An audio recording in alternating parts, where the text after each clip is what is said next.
My name is Sierra Langford. I'm 33 years old, and for the last 6 years, I've built a healthcare technology company from the ground up. Quietly, deliberately, and entirely out of the spotlight my family never offered me. Tonight, I sat at my brother's engagement dinner, another polished, pristine affair designed to showcase his achievements to the world. The Langfords are a family of prestige, of predictable excellence. My brother Camden is a doctor. My parents are both Ivy League professionals. Me? I was the misstep they rarely mentioned, the one they gently pitied, sometimes ignored. That is, until Camden's fiancée, Harper, tilted her head across the table and said, "Wait, Langford, you're Sierra Langford? Are you the founder of Medival?" The room fell silent. Forks hovered mid-air. My mother blinked twice. My father stared at me like he'd never seen me before. And I just smiled, because that moment, that recognition, was never the goal, but it was the turning point. Growing up in a home like mine meant success was never optional. It was expected, outlined, and enforced like law. My father, Dr. Graham Langford, was a top cardiothoracic surgeon in Boston. My mother, Eleanor, was the kind of attorney who made junior partners shake in their heels. And then there was Camden, the golden child, the perfect son, the one who followed every rule and earned every spotlight. Dinner conversations weren't really conversations. They were performance reviews. Camden would discuss a successful rotation, a published paper, or a patient's recovery story. My parents would nod, beam, applaud. Then their eyes would shift to me with restrained politeness. "And you, Sierra?" "I taught myself how to code in Python this week," I'd offer, heart pounding. "That's cute," my mother would reply, not looking up from her wine. "But you really should refocus on pre-law. That's more practical." What they called practical, I called confining. What they called success, I called suffocating. There was no space in that house for passion. Only plans. Only paths already carved and stamped with prestige.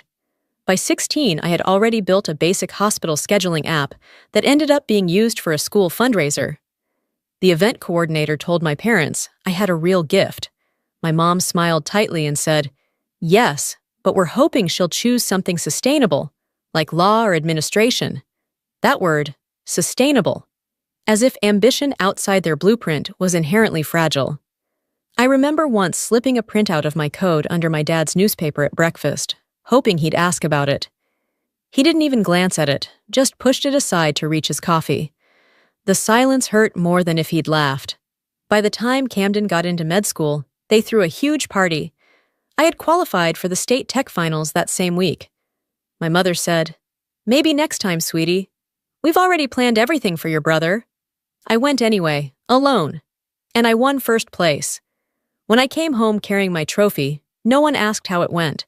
They were too busy congratulating Camden on getting into Johns Hopkins. I left it in my closet, a private reminder of who I was becoming, even if no one saw it. That night, I made a vow. I wouldn't fight for their attention. I'd outgrow their approval, quietly, completely. And one day, I would build something so undeniable, it would speak for itself. College was my first taste of oxygen. I chose a small but rigorous tech school far from Boston, where no one knew the Langford name. There, I wasn't Camden's sister. I was just Sierra, the girl who saw code the way others saw language. In my sophomore year, I met Maya Sterling. She was sharp, relentlessly curious, and just as disillusioned with traditional paths as I was. We'd stay up until 2 a.m. tweaking code, not for grades, but because we believed in what we were building. There was an ease between us, the kind that happens when two people recognize each other without needing to explain the why. Medival started as a simple idea sketched on a napkin, a secure, intuitive system to bridge the disastrous communication gaps in healthcare. Maya had lost her uncle to a medication error. I had watched my own grandmother be misdiagnosed 3 times in a row. We knew the system was broken. We believed we could fix a small part of it. While other students were lining up internships, we were building a prototype in Maya's garage, surviving on takeout and borrowed Wi-Fi. Her parents encouraged us every step of the way, brought us snacks, asked about progress, even offered to help us file our LLC papers. Meanwhile, my parents still thought I was freelancing in IT. I let them believe that. It was easier than hearing another lecture about real jobs and backup plans. Every time I tried to explain what we were building, the glazed look in their eyes shut me down faster than any outright criticism could have. By senior year, we'd won a statewide entrepreneurship competition. The prize money helped us incorporate, and a professor connected us to our first hospital client, an administrator named Dr. Simone Kwan, who saw what we saw: potential. That first contract changed everything. We moved into a cramped apartment in the South Loop of Chicago and worked 18-hour days. I still remember the week we couldn't pay rent, so we offered to build our landlord's website in exchange for a month's grace. He agreed. Bit by bit, Medivault grew. We pitched to angel investors. We hired Tyler, a genius back-end developer who had dropped out of MIT. We landed a regional healthcare provider, then another. Each win was quiet, contained within our tiny circle. And each one brought a flicker of disbelief that we were actually doing it, actually building something that mattered. I never told my family, not even when we hit 100,000 users, not when we raised our first $3 million. They never asked. Camden was now a chief resident. My parents' Christmas letters still called me between roles or doing something tech-adjacent. I let them. It wasn't about spite. It was self-protection. I didn't want them near something so sacred, not when they'd spent years calling it insignificant. But success, even in silence, has a way of echoing. By the time I turned 30, Medivault was valued at over $80 million. Our software was in over 120 hospitals. We had a full team, an actual HR department, and a waiting list of clients. Maya and I had declined 3 acquisition offers already. We weren't done yet. Then one morning, Harper Carlyle's name landed in my inbox. She was Horizon Health Tech's Director of Strategic Acquisitions. Her message was courteous and probing, clearly testing the waters. She asked for a meeting regarding a potential strategic fit between our missions. I read the email 3 times. Then I Googled her, and that's when I saw it. Harper Carlyle Jertschi was Camden's fiancée. I didn't tell anyone. Not Maya, not Jules, not even my therapist. For a full week, I just sat with the knowledge. The woman my brother was going to marry was the same executive trying to buy my company. Harper hadn't made the connection yet, of course. I kept a deliberately low profile. No photos and press releases. Only my first name in articles. Inside tech circles, I'd become something of a myth. The ghost founder who built Medivault but never sought the spotlight. But if Harper kept digging, she'd find me. And with the engagement dinner looming, the question shifted from if to when. My mother called 3 times that week. Make sure you dress appropriately. Harper's family is accomplished. We want to present well. Translation: don't embarrass us with your usual 2 practical outfits. Of course, I said. I'll find something elegant. I chose a fitted black dress, minimal, tasteful, powerful. Not to prove anything, just to feel grounded. I didn't need to wear armor. I was the armor now. The restaurant was a glass and marble cathedral overlooking the river, Blue Bridge, the new Michelin darling in downtown Chicago. I arrived precisely on time, not early enough to help with seating charts, not late enough to make a statement. Just there. Camden greeted me with his usual easy charm. Liv, glad you made it. He introduced me to Harper, and for a moment, I wondered if she'd see it. She didn't. Not yet. Harper was warm and polished. Exactly the kind of woman my mother had always wanted me to befriend. Educated, poised, wearing power like perfume. I shook her hand and congratulated her. She smiled, gracious and unsuspecting. Dinner began with champagne and scripted toasts. My father beamed while praising Camden's latest publication in the Journal of Neurology. My mother choked up recalling his first science fair ribbon. No one mentioned me. I was seated next to a cousin who asked if I was still between jobs. I'm in healthcare tech, I replied. Oh, like an app? She said, brows raised in mock interest. Something like that. Between courses, my uncle leaned across the table. Camden mentioned you might have a shot at something at Apple. Entry level, but solid. I nodded politely. That won't be necessary. From across the table, I saw Harper looking at me. Really looking. The way someone flips through mental files trying to place a face. Her brow furrowed, her head tilted. Sierra Langford? She said aloud. Wait, your last name is Langford? Camden chuckled. Of course, she's my sister. Harper set her fork down slowly. You're Sierra Langford. Of Metavault? The air snapped still. Even the waitstaff seemed to pause. I am, I said evenly. You're the founder? Of Metavault? My mother looked like she'd swallowed a lemon. My father's wineglass halted mid-air. Harper turned to Camden, stunned. You didn't tell me your sister founded Metavault, the company we're about to acquire. Camden blinked. What? Sierra? No, there must be some mistake. My sister works in tech support? No, Harper said firmly, eyes on me now. Your sister is the co-founder and CEO of the most revolutionary healthcare communications platform on the market. We've been negotiating with her company for the past 6 weeks, at a valuation of over $200 million. The silence was suffocating. Then, one by one, the heads at the table swiveled to me. My mother's hand gripped her necklace. My father looked suddenly old. Camden just stared. Is that true? He whispered. Yes, I replied. We started Metavault in a garage. Now we serve over 300 hospitals across the country. No one spoke, not even Harper, who now wore a half-apologetic, half-awed expression. The rest of dinner was a blur. My relatives, who had barely asked how I was, now leaned in to ask if I had investing tips. My mother mentioned 3 times that she always knew I had a spark with computers. My father claimed he told colleagues about my startup years ago. I didn't correct them. I didn't need to. Camden was the only one who stayed mostly silent, still absorbing, still rewriting everything he thought he knew about his little sister.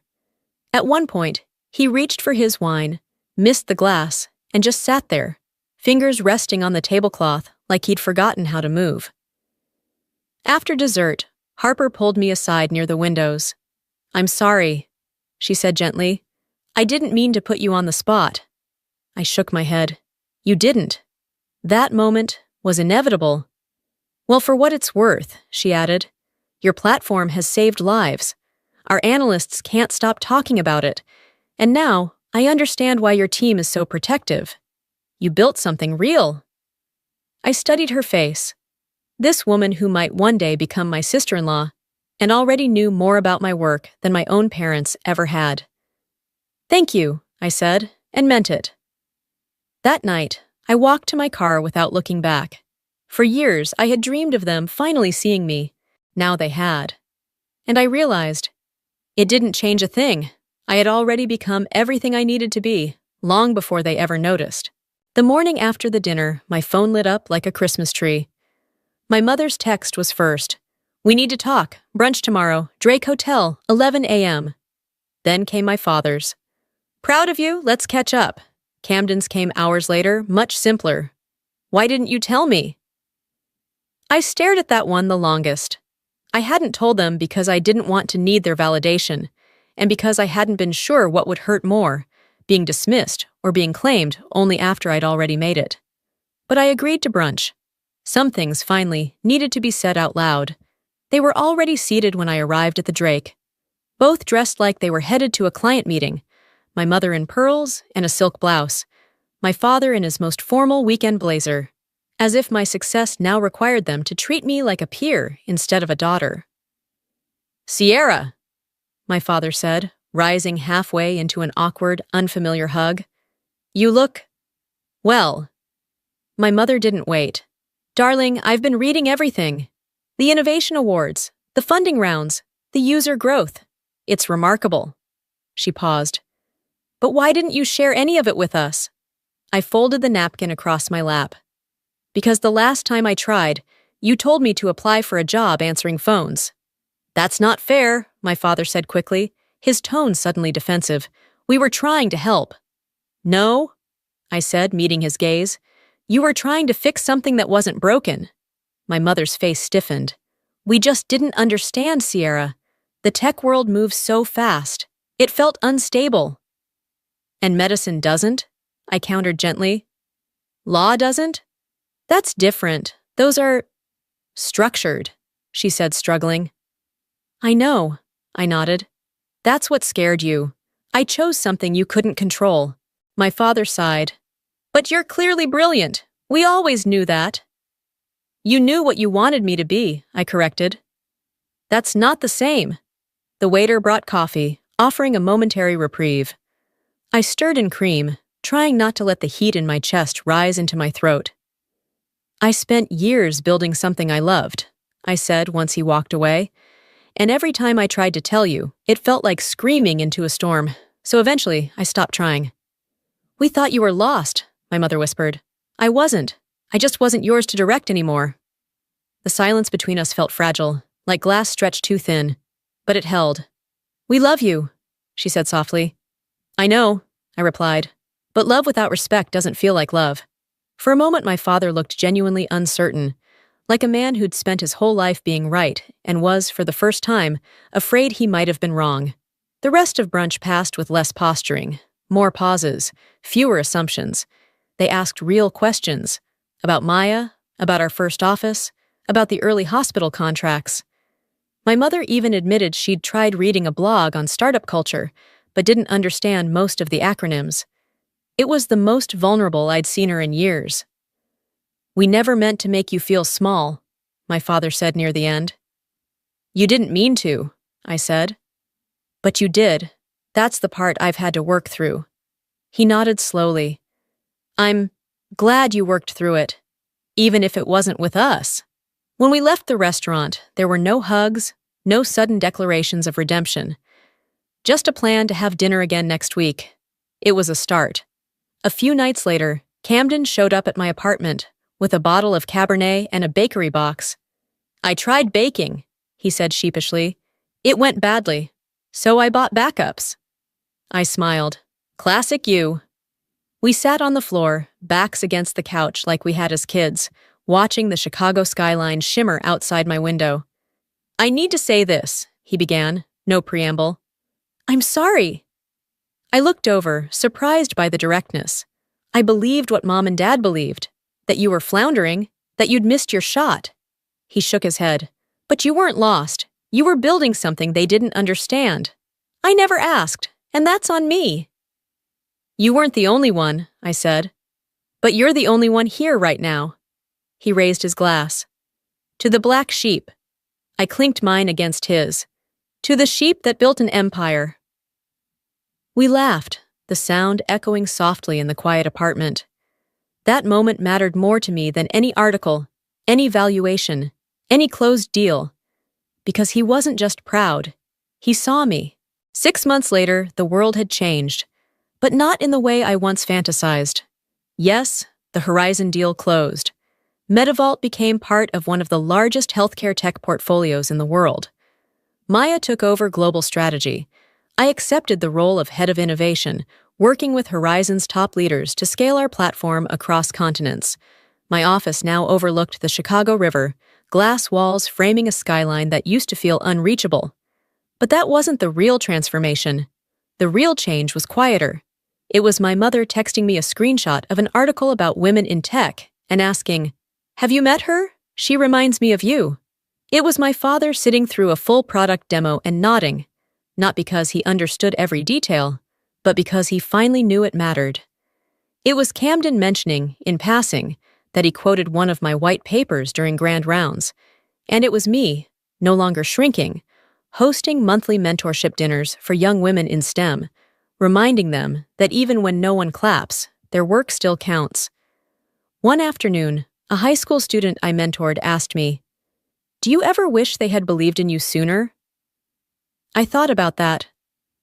Sometimes, I admitted. It would have made things easier, but it might have made me softer too. She nodded, not entirely sure what I meant. So I added, "There's power in building alone. It forces you to believe in yourself before anyone else does. And once you have that, no one can take it from you." I still think about that often, because it's the truth I didn't know I was chasing all along. Recognition is sweet, but it fades. Conviction? That stays. That night, as I stood by the window of my office, watching the city flicker alive below, I smiled, not because they finally saw me, but because I never needed them to. Not really, because real success isn't proving others wrong. It's proving yourself right and living like you believe it.